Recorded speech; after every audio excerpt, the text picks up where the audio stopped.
Fantastic save by Gianluigi Donnarumma. One of the best goalkeepers in the world is available, Gigio Donnarumma, a guy who has become one of, if not the best keeper when it comes to shot stopping. And so naturally, when a keeper like this is available, all of the top teams across Europe clamor to sign him, right? But that hasn't really been the case, has it? The main bits of interest are from the two Manchester clubs, with Man City looking like his most likely destination, should they be able to figure out the Ederson to Turkey of it all. So, let's go into the breakdown between Gigio and PSG, the highs and lows of his performances last season, as well as why he could be seen as a risky investment for a club like Manchester City, both financially and on the pitch. Well, for a minted club like City, there are no risks financially, but you get my meaning.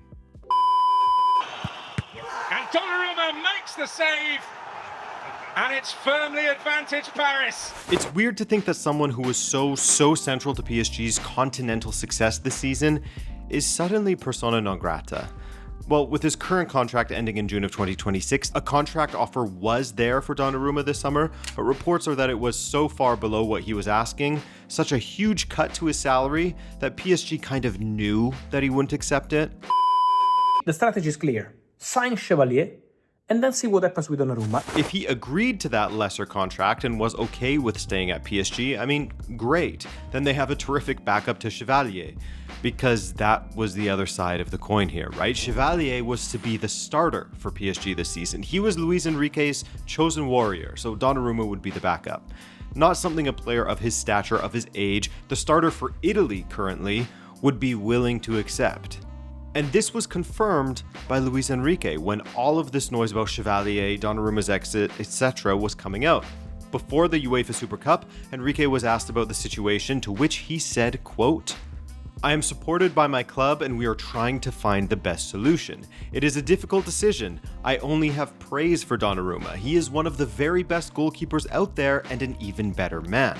But we were looking for a different profile. It's very difficult to take these types of decisions." Reading between the lines, or simply just looking at the styles of the two keepers, and you can see what Enrique means. Gigio Donnarumma is a keeper who focused all of his energy, all of his skill points on being a shot stopper. And because of that, he's one of the best in the world at it. Lucas Chevalier, perhaps not quite as good a shot stopper, though he is fantastic himself, but far superior to Gigio when it comes to how he deals with crosses, his ability on the ball, as well as his distribution.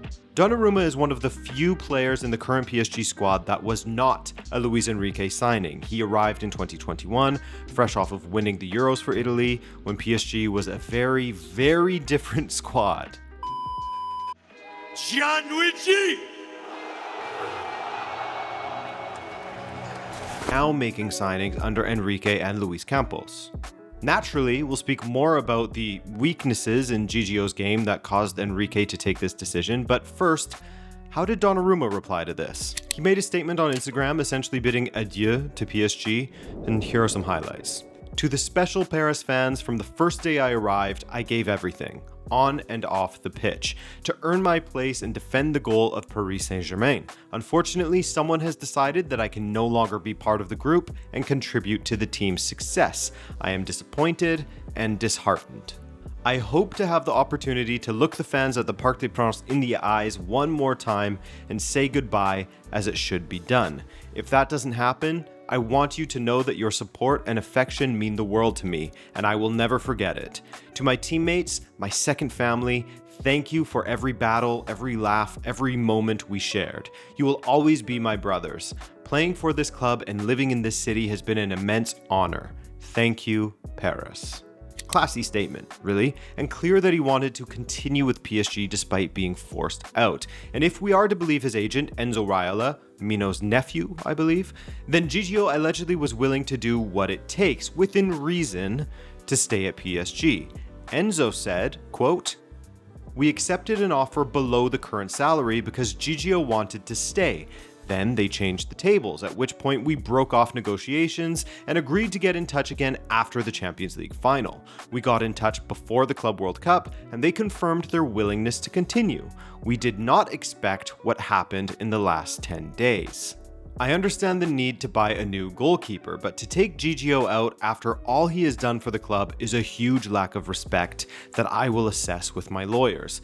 Until a month ago, we were talking about renewing. It's strange that in a month, the coach changed his mind about Gigio as a player. So yeah, apparently willing to accept less, but for everyone, maybe it's best that he move on, despite the optics. And the roll will tell you that Paris Saint-Germain are UEFA Champions League winners of 2025. Because I think it's very, very fair to say that PSG wouldn't have won the Champions League without Donnarumma's performances last season. It's really, really difficult to argue otherwise because there was a massive change in him after he let in Harvey Elliott's kind of weak goal at the Parc des Princes.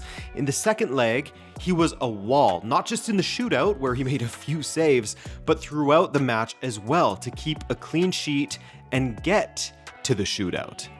From there, he had to be at his best against Aston Villa. He made massive saves in that second leg, saves that a lesser keeper would really struggle to make. Against Arsenal, PSG likely don't get past Arsenal as well without Donnarumma making save after save, getting low to deny Martinelli, Trossard, Saka, Odegaard, you name it. He was there. The final, he got to chill mostly as PSG dominated, but what he did in the knockout rounds in the lead up to the final. Again, PSG don't win the Champions League without his shot-stopping ability in that run, and there are few goalkeepers in the world who can match that level of shot-stopping. Now, with all of the good last season, there was the bad as well in Ligue 1, which they still ended up winning, but Donnarumma looked like a different keeper. Not just his shakiness on the ball or his other weaknesses we'll go over, but his actual shot-stopping, his greatest strength, wasn't up to his own high standards, a standard he had set over the last few years. Now, save percentage isn't the only stat you should take into account when you are judging how a keeper performed shot-stopping wise across the season, but it gives you a general idea before diving into other analytics, right? So, let's look. In past seasons, Donnarumma had made some high-profile mistakes both in France and the Champions League, the Benzema mistake being the biggest that comes to mind for me, and that had led to a bit of mixed reputation amongst PSG supporters. He'd have matches where he was unbeatable, and then have others where he made these mind-numbing mistakes, right? That happened more than usual in the 2024-25 Ligue 1 season, where Gigio had a career low save percentage of 67.6% in the 42nd percentile in Ligue 1, lower than his 17-18 season with Milan when he was just 18 years old. His previous low for Ligue 1 was the 21-22 season, his first, whereas the 23-24 season was his highest ever with a save percentage of 84.5%. But like I said, that only illustrates one aspect of the saves he was making, or not making, and post-shot expected goals gives a clearer picture of his performance, because it takes into account the quality of the chance and the strike, essentially how likely a keeper is supposed to save a strike.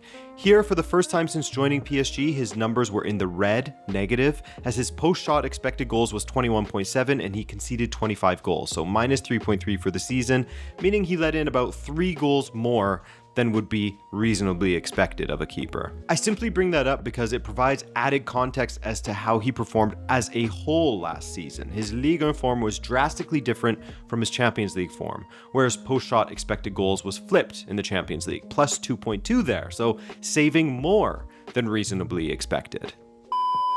Perhaps he could go to Manchester City, but for that to happen, Ederson would need to leave. Well, it's looking more and more likely that Manchester City will be his next destination if we're to believe what's going on in the media. Allegedly, Gigio has agreed personal terms. Now it's just on City to work out a transfer fee and send Ederson packing to Turkey. Now here's the other part where it comes to Donnarumma, and the thing that makes me raise an eyebrow at him joining Manchester City. Will he perform well when it comes to shot stopping? Yes, of course he will. I have zero hesitation in that regard. Donnarumma, as mentioned, is one of the best shot stoppers in the world and will do just fine in this regard and will likely win them some matches, win them some points with his saves, right? But when you look at the reasons for his departure from PSG, those are also the reasons why it's an eyebrow raiser to join Manchester City. His wages, which will be very high, though maybe not so much a worry for Manchester City, who have one of the highest wage bills in Europe already, but also how he is with the ball at his feet. One of the things that PSG weren't able to do as much as Luis Enrique would have preferred was build from the back in an effective way, often having to bypass the first phase of build-up with a longer pass than Enrique would have liked, these long balls forward. Yes, everything worked out in the end, besides the Club World Cup final where they got smoked by Chelsea, but when you're at the top, if you aren't improving, then you're standing still. Hence, PSG want to bring in a keeper that can kind of complete Enrique's vision for how he wants PSG to play. With Donnarumma, when he was pressured, he was liable to cough up possession, make a mistake, and his range of passing was limited. Short passes to his center backs and fullbacks when necessary, but more comfortable on his line. Guardiola also likes playing from the back, with Ederson being a massive part of City's success and tactics with how comfortable he is on the ball. Similarly to Ederson, Chevalier has a range of passing at his disposal, short, medium, and pinpoint long passes when needed. He's even been referred to as a five-a-side player with how comfortable he seems to be on the ball. Ederson was kind of the same, with his distribution being a massive weapon for City. I mean, the guy got 4 assists last season to add to his Premier League total of 7 across his career, which is just crazy. So that's the first piece of concern. The second is how Donnarumma deals with crosses and set pieces. Again, similar to his hesitancy to come join the back line and move the ball around at his feet, he hesitates in coming out of his box to deal with crosses that come flying in. That was sort of the soft underbelly to PSG throughout the last season, with him being able to make up for it with his saving ability.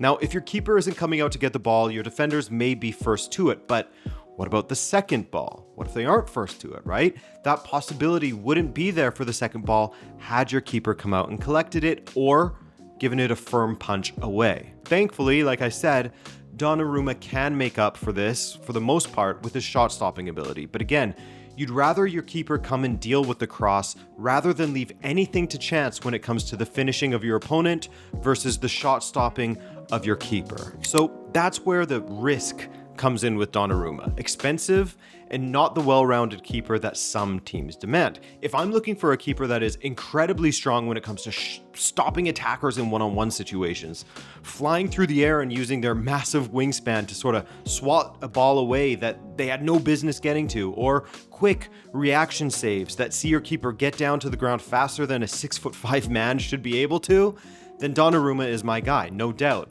But if I'm a coach that plays like Enrique or even Guardiola, then maybe he isn't bringing me everything that I ask of in a keeper. Guys, that's all for this one. Thanks for being patient as we slowly get the content up and running following the break. I appreciate you. I appreciate Ayub for this edit, and I'll see you in another video soon. Later.